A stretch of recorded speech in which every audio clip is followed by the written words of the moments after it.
কৃষি প্রধান এই বাংলাদেশের প্রধান খাদ্যশস্য ধান। আর এই ধান উৎপাদনে প্রধান উপাদান হচ্ছে বীজ এবং বীজের পরবর্তী ধাপ হচ্ছে।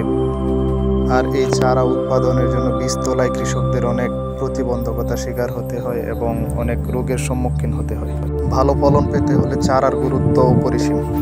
ভিডিওতে যে বীজতলাটা দেখা যাচ্ছে এইখানে কয়েক ধরনের চারা রয়েছে। এক পাশের চারা দেখা যাচ্ছে হলুদ, অপর পাশে সবুজ, তার পাশে আবার হলুদ দেখা যাচ্ছে।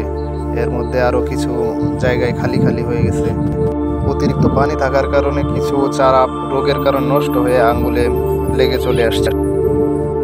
এবং এখানে দেখতে পাওয়া যাচ্ছে চারার মধ্যে আছে কিছু খোল পচা আছে, পাতা লাল হয়ে গেছে অথবা হলুদ হয়ে গেছে এরকম দেখা যাচ্ছে। এবং শিকড়ে দেখা যায় কিছু শিকড় নষ্ট হয়েছে, আবার বেশিরভাগই শিকড় ভালো আছে। চারা এরকম হওয়ার উল্লেখযোগ্য কারণগুলোর মধ্যে খোল পচা, গোড়া পচা, ব্লাস্ট অন্যতম। যদি কৃষক ভাইরা এরকম সমস্যার সম্মুখীন হন তাহলে কার্বনডাজিম গ্রুপের ওষুধ 2 মিলি প্রতি লিটার অথবা হেক্সাকোনাজল 1 মিলি স্প্রে করলে ভালো সুফল পাওয়া যায়। ধন্যবাদ।